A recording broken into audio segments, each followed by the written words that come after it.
학교에서 강의를 하면서 학생들에게 점수 매기는 방법을 몇 가지를 얘기합니다. 출석은 총 몇 퍼센트, 또 뭐 퀴즈 시험 몇 퍼센트, 또 페이퍼 내는 것은 몇 퍼센트, 100점 만점에 뭐 몇 점이다. 이제 제 강의 시간에는 한 가지가 좀 특별한 게 있어요. 학습 기여도라고 하는 그 항목이 있습니다. 그래서 학습 기여도가 충실한 사람들은 점수가 좋습니다. 그렇게 얘기를 합니다. 그 학습의 기여도는 뭐냐면 선생이 강의를 더 잘할 수 있도록 학생들이 끊임없이 선생을 격려한다, 뭐 그런 뜻이 있어요. 그래서 내 말을, 선생의 말을 알아들었으면 알아들었다는 표현을 해야 하고, 못 알아들었으면 못 알아들었다는 표현을 해야 하고, 그 다음에 내가 당신의 말을 열심히 듣고 배우려고 하고 있습니다 라고 하는 이 아주 초롱초롱한 눈빛으로 선생님을 바라볼 경우, 선생님은 없던 실력까지도 막 끄집어내서 좋은 강의를 하게 된다는 말이죠. 신이 나서 하게 되는 거예요. 신이 나서. 배우려고 하는 의욕을 가지고 있는 학생들 앞에서 선생님이 제일 신나는 거예요. 이 제일 어려운 것이 뭐냐면 배우려고 하는 의욕도 없고 머리도 나쁘고, 그치? 아이 뭐 관심도 없는 사람들을 이 관심을 이끌어내서 끌고 가는 것 굉장히 힘들고 어렵습니다. 보통 사람들이 분류하는 인류대학, 이류대학, 뭐 삼류대학 있는데요. 진짜 훌륭한 선생님들은 누군가 하면 보통 얘기하는 삼류대학 선생님들이 진짜 훌륭한 거예요.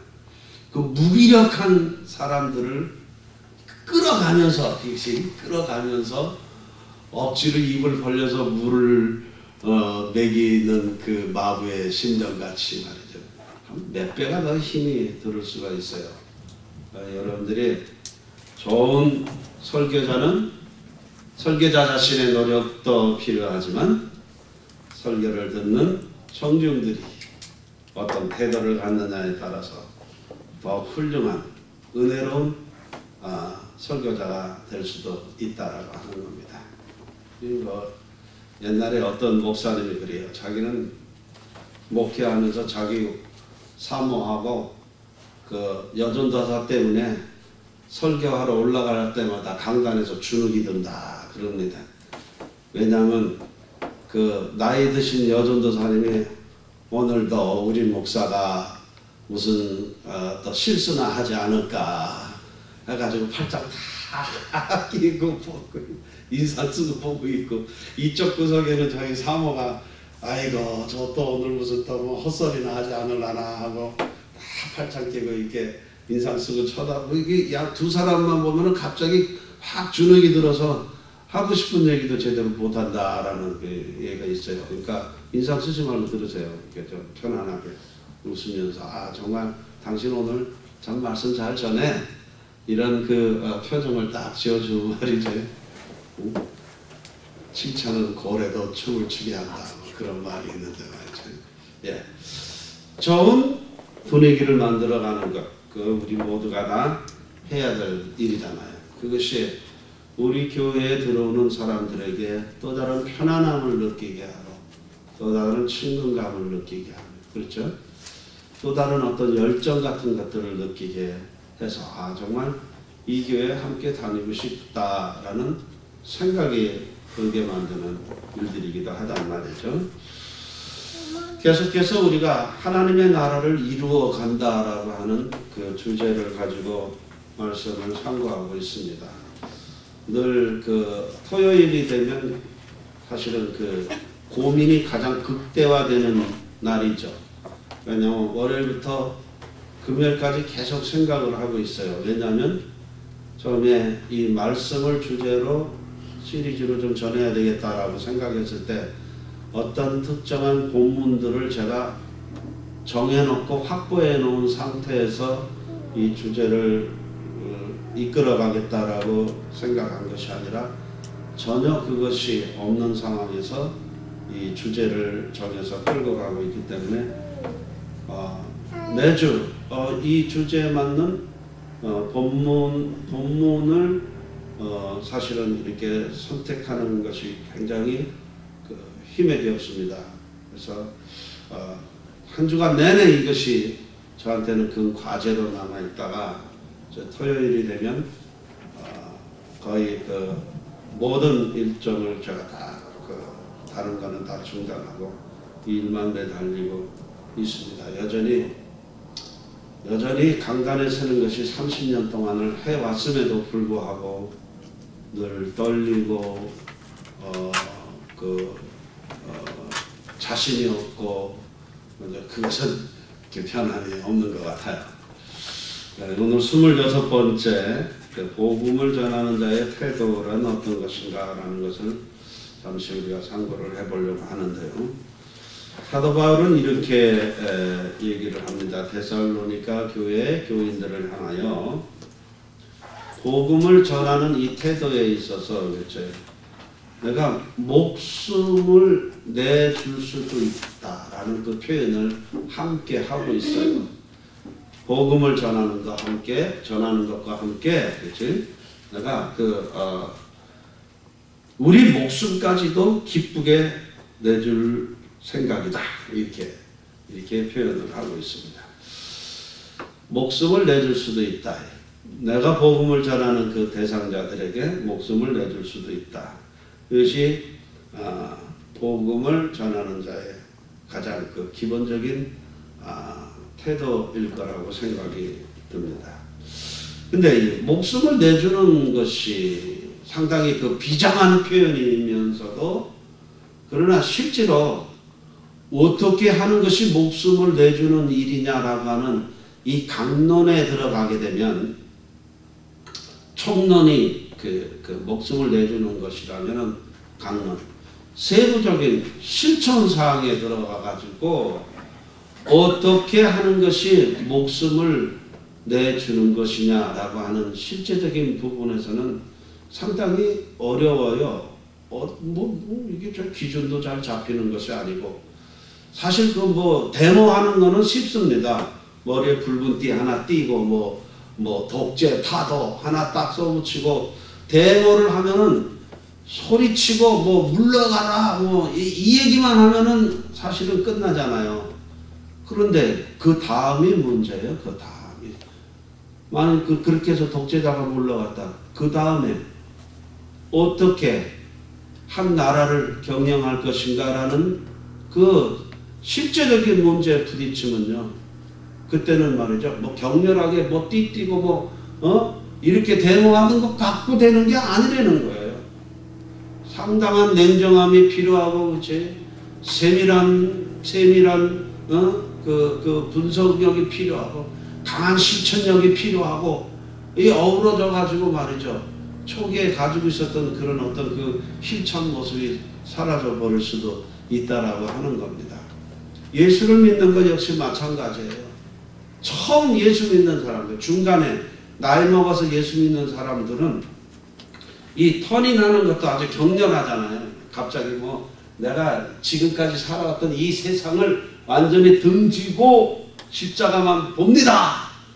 분명하게 이 선언이 되고 거기에 따른 어떤 태도도 분명하지만 우리같이 모태신앙으로 태어난 사람들은 시작도 흐릿하고 과정도 흐릿하고 가는 것도 흐릿하고 무슨 그렇게 딱 부러지게 보이는 것도 없고 어떻게 보면 예수 믿는 것 같고 어떻게 보면 세상 사람들보다 더 날라리 같아 보이기도 하고 이런 것이 불분명하다는 것이죠.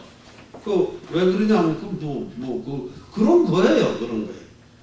예수 믿는다는 것이 일상의 삶 속에서 하루 24시간 전체가 예수를 믿는 것이지 어느 순간 띠띠고 데모하는 것이 예수 믿는 증거가 아니라는 말이죠.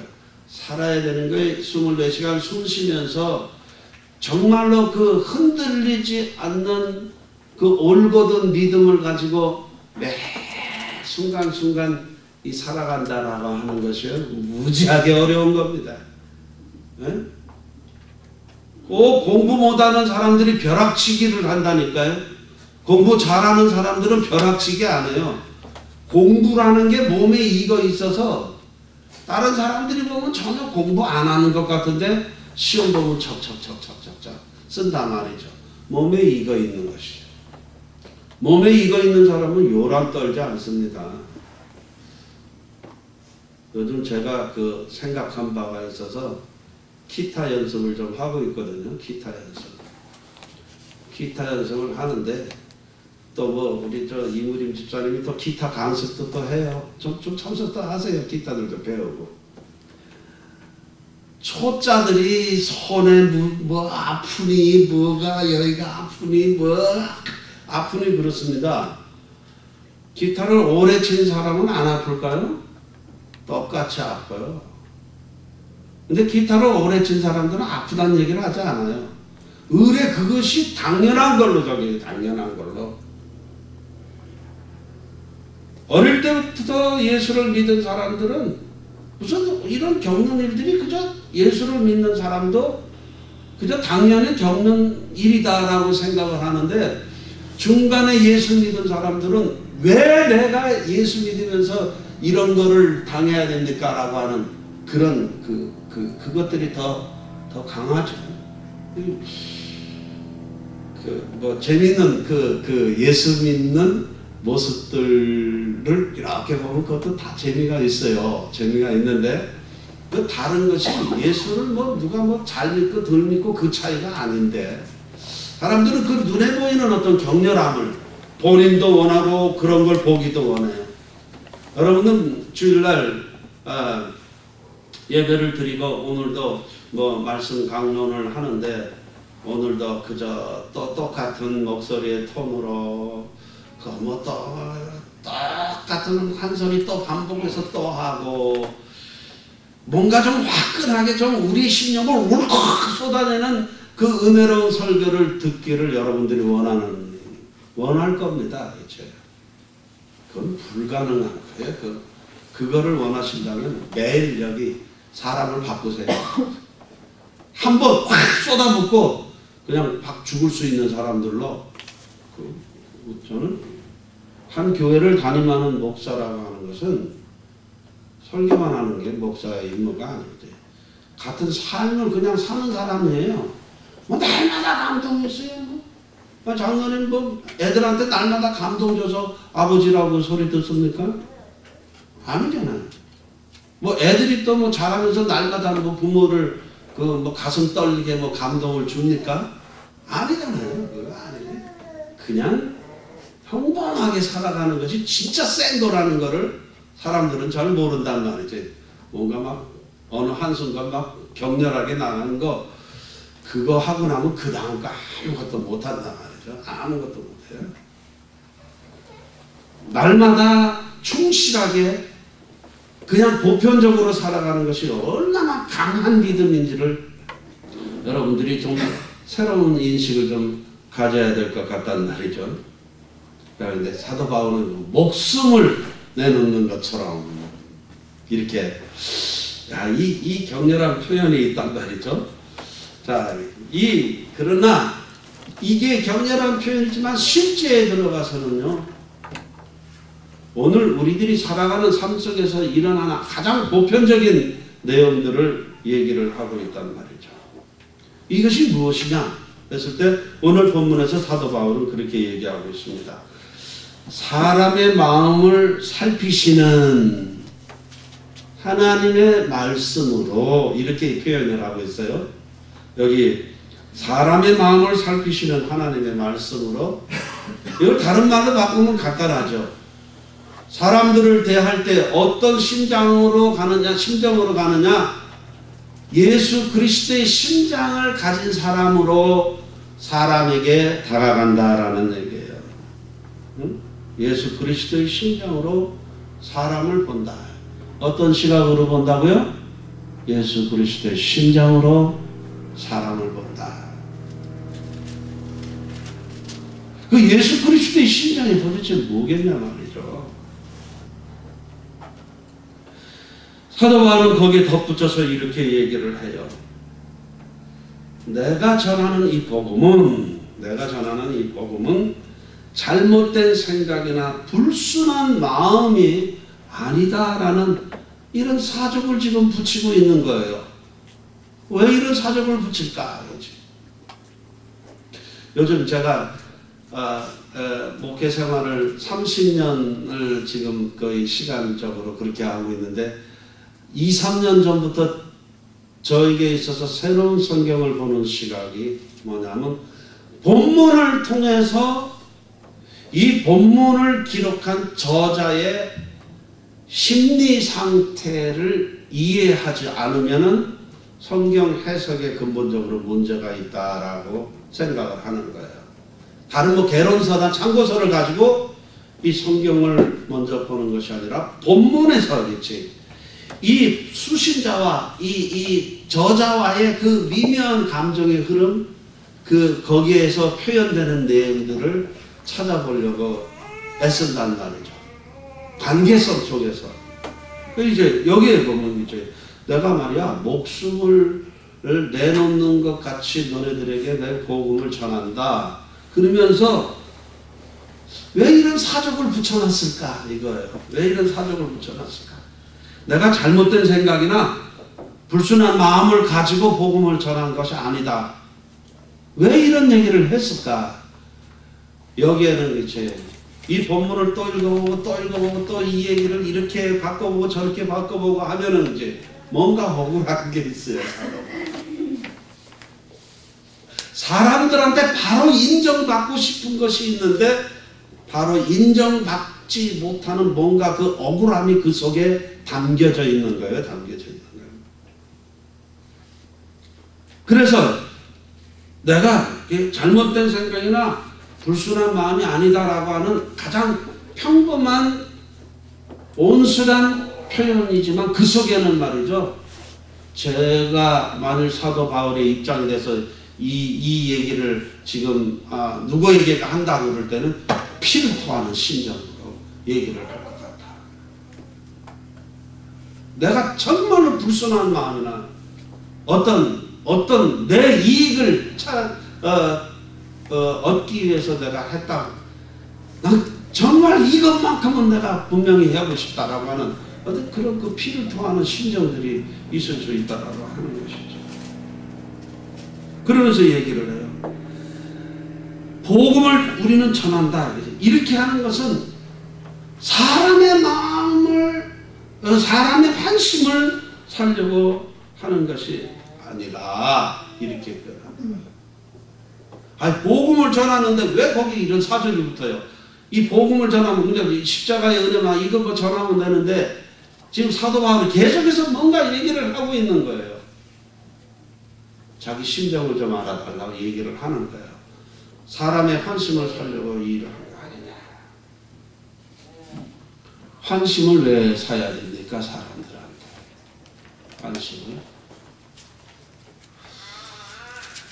이게 뭐 제 얘기하는 것 같아서 이게 옳다 그르다라는 차원에서 얘기하는 것이 아니라 제가 미국에 와서 목회를 하면서 제일 먼저 들었던 나쁜 평가는 뭐냐면은 아주 그 교만해도 아주 그냥 교만이 극에 달아 있는 놈이야. 이런 평가를 제가 들었습니다. 제가 좀 인사성이 좀 없어요. 인사성이 없어요. 그리고 여러분 저보다 키 큰 분들은 별로 그걸 못 느끼시겠지만은 저보다 키가 작으신 분들은요. 왜 얘는 인사를 해도 이렇게 설렁설렁하나 이렇게 했단 말이죠. 왜냐하면 키가 작은 사람은 조금만 머리를 숙여도 그 사람 뒤통수가 상대방의 뒤통수를 보는데 키가 크면 훨씬 더 이렇게 숙여야 그 사람 뒤통수가 보여요. 똑같은 인사를 해도 배가 힘이 들어요. 더 겸손하게 보이려면. 몸의 유연성을 나타내는 그 수치 중에 하나가 뭐 이렇게 서가지고 뭐 허리가 어디까지 내려가는가 그거 측정하는 거 있잖아요. 제가 요즘 뭐 운동을 좀 시작했는데 운동을 못하는 이유가 있어요. 몸에 유연성이 전혀 없어요. 한번 보실래요? 아무리 애를 써도 여기까지밖에 제가 내려가지는 않는 거예요. 우리 목사님들 다 발목까지 이렇게 손이 내려가더라고요. 난 이 이상 전혀 안 내려가요. 이 굳은 몸뚱아리를 가지고 운동을 한다. 이거 되게 웃기는 거였어요. 예? 몸에 유연성이 전혀 없어요. 그러니까 인사를 하더라도 다른 사람들은 90도로 깍듯이 잘하지만 저는 못해요. 허리가 땡기고 아파가지고 못해요. 여기까지밖에 안 돼요. 어? 그러니까 저 인사도 안 하고 어른들 봐도 인사를 제대로 안 하는 아주 교만한 극심한. 근데 그거보다도 더 큰 원인은 그거였어요. 사람들한테 아쉬운 소리를 하지 않는다라는 거예요. 그러니까 이제 보통 목사가 새로 오고 뭐 이렇게 하고 사람들한테 아이고 누굽니다. 예, 우리 교회 나오세요. 뭐 감사합니다. 또 사람들 보면 이제 이게 칭찬 하고 막 있잖아요. 그런 거 안 하거든요. 우리 애들도 아주 진료하죠. 저한테 좀 아버지가 돼가지고 애들한테도 좀 따뜻한 소리 한두 번 좀 해보면 좋을 텐데 한 번 더 1년에 가도 밥 먹었냐 소리 한번 물어보는 것도 없는 독특한 멋대가리 없는 이런 그 인간이 사실은 목사가 됐단 말이죠. 그러니까 그런 평을 들어서 싸긴 한데 저는 억울하잖아요. 제 마음은 안 그런데 억울한 게 저도 무지하게 많았습니다. 이제 세월이 지나고 나니까 억울한 것도 그저 한때 생각일 뿐이고 그냥 지나가긴 합니다만은 사람의 환심을 살려고 이상하게 막 뭘 부풀려서 얘기를 한다든지 이렇게 이제 예배를 마치고 나가면서 여러분 저하고 악수를 합니다. 제가 악수를 하는 이유는 간단해요. 오늘 이분의 손이 찬가, 이분의 손이 따뜻한가, 그거 느끼는 겁니다. 혈액순환이 잘 되고 계신가, 혈액순환이 잘 안 되고 계신가. 대충 한 주간에 그분이 살았던 형편을 느낄 수가 있어요. 저는 이분이 지금 이렇겠구나 저렇겠구나. 없는 말 지어내서 할 줄은 저는 모르죠. 어쨌든 이 복음을 전하는 자가 필요 이상으로 굽신굽신하는 게 저는 너무 못마땅한 거예요. 왜 당당하게 복음을 전 목사처럼 보이는 목사. 우리 형제님 저 처음에 봤을 때 목사처럼 보입니까? 감사합니다. 저는 처음 보는 사람들이 목사 같지 않다고 얘기하는데 미치겠어요. 나도 목사처럼 보이고 싶거든. 사람들이 우리 교회 목사님인가 그러면 이렇게 한참 훑어봐요. 이게 진짜 목사가 맞나? 근데 저도 목사처럼 보이고 싶어요. 눈빛에서부터 말하는 거, 행동 하나 하는 걸 다 거룩하고 경건해 보이고 겸손해 보이고 따뜻해 보이고 신사적으로 보이고 저도 그렇게 보이고 싶은데 그렇잖아요. 그거 보이는 것이 목사의 목적은 아니잖아요. 내가 얼마나 깔끔한 목사인가?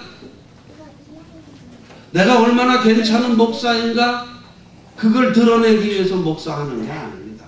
그거는 사람들이 그저 느껴야 되는 것이죠. 그걸 드러내기 위해서. 제가 몇 주 전에 그런 얘기를 했죠. 내 목회 30년을 돌아보면서 제일 아쉬운 것이 뭐냐면 내가 얼마나 잘난 목사인가를 갖다가 사람들이 알아주지 않아서 그거를 계속 얘기하느라고 세월 다 버렸다. 가장 아쉬운 게 그거다라고 제가 얘기를 했어요. 내가 얼마나 깔끔하고 내가 얼마나 정직하고 그거 드러내는 것이 목사가 하는 일이 아닙니다. 제가 아는 목사 한 사람이 있었어요. 아주 시골에서 목회하다가 약간 도시로 나왔습니다. 그 시골에 자기가 떠나온 교회에 후임 목사를 세우고 자기 떠나갔는데 그 먼저 시골에 있던 교회에 다니던 청년이 거기까지 쫓아나오는 거예요. 자기 도회지에다가 읍내에다가 교회를 개척한 거기까지 쫓아나와서 같이 예배를 드리겠다 하니까 이 목사님이 나는 양을 도둑질하는 목사가 아닙니다. 원래 교회로 돌아가라.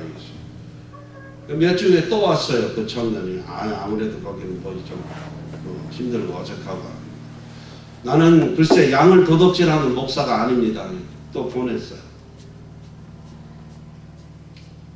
그런데 그 청년은 두 교회에 왔다 갔다 하다가 교회를 그만둬 버렸습니다. 제가 그 목사는 저보다 선배 목사님이신데 내가 눈에 핏발을 쓰고 입에 개거품을 물고 쌍욕을 하면서 야단을 쳤어요. 목회를 하는 것이 당신이 얼마나 깔끔한 거 그거 드러내기 위해서 목회하냐? 잃어버린 양을 찾는 것이 목사다. 여기 있어요. 너가 양을 도둑질했다는 소리를 들을지라도 그 영혼을 위해서 네가 그 욕을 먹을 행위들이 불과. 쓸데없는 일에 정력 낭비케 하고 사람들은 하나님 앞에 헌신했다고 그렇게 스스로는 생각을 하고 있겠죠.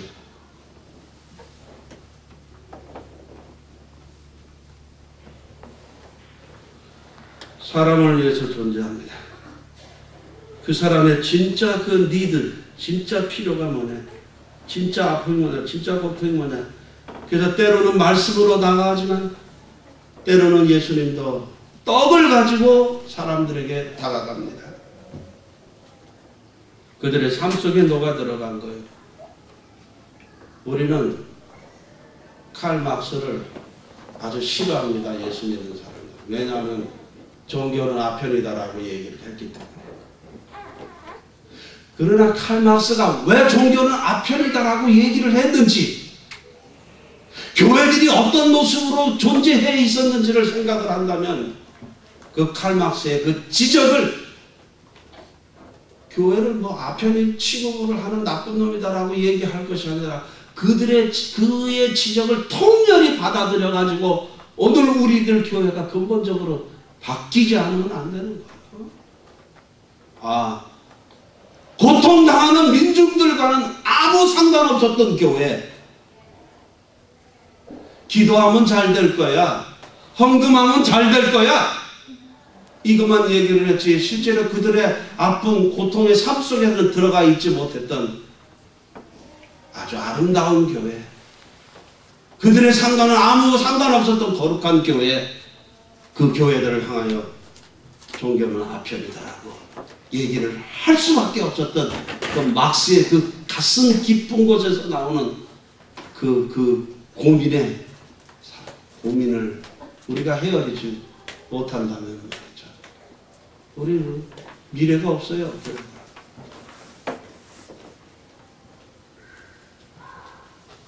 로메로 엘살바도르의 캐톨릭 주교였습니다.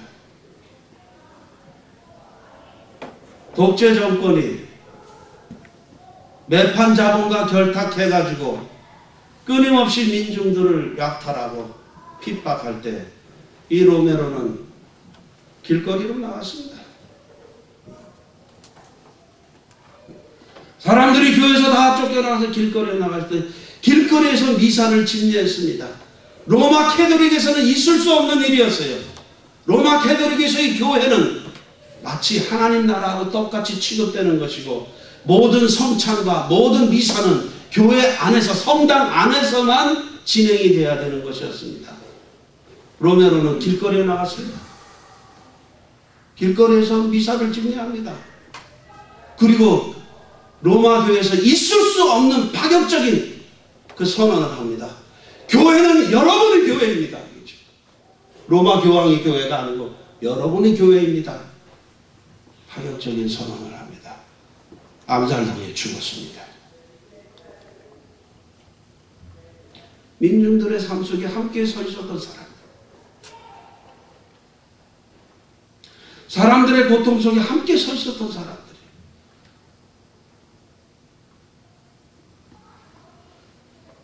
사도 바울은 나는 이 복음을 위해서 내가 당연히 누릴 수 있는 사도직까지도 내가 버렸다. 사도직의 권위까지. 쉽게 얘기하면 살해 안 받았다 이 얘기입니다. 살해 안 받으니까 아주 가난한 교회 목사인가 보네. 이렇게 표현을 할 수도 있겠네. 네. 자기의 권위를 다 포기했다. 자기 권리를 다 포기했다. 예수님이 오셔서 세리와 창기들과 더불어 함께 음식을 나눴다.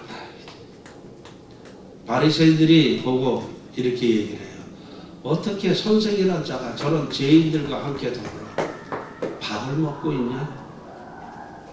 그들을 향해서 예수님께서는 그래요. 너희들은 세례 요한은 금식한다고 미친놈이라고 하더니 나는 밥 먹는다고 미친놈이라고 똑같은 얘기를 하냐? 이렇게 얘기를 합니다.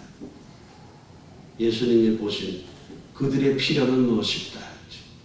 세상 사람들로부터 버림받은 존재, 손가락질 받는 존재, 누구도 말도 섞지 않으려고 하는 그들 속에서 같이 함께 말을 나누며 같이 식사를 나누며 같은 삶을 나눈 겁니다. 그들이 필요했던 건 친구가 필요했던 겁니다. 그들과 함께 삶을 나누는 친구가 필요했던 겁니다.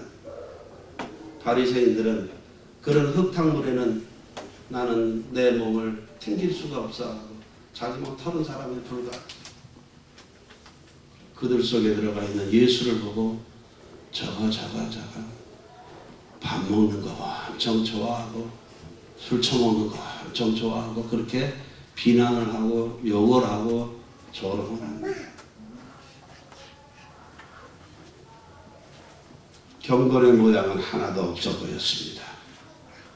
그러나 참 경건을 실천했던 분이 바로 세리와 창기들과 함께 더불어 희시낙낙하면서 같이 밥을 먹고 계셨던 그 예수님에게서 참된 경건을 우리는 찾아내야 된다라고 하는 거예요. 말씀의 교회. 교회의 존재 이유는 바로 거기에 있습니다. 그거 안 하면 이거 해산해버려. 교회. 응? 그거 하셔.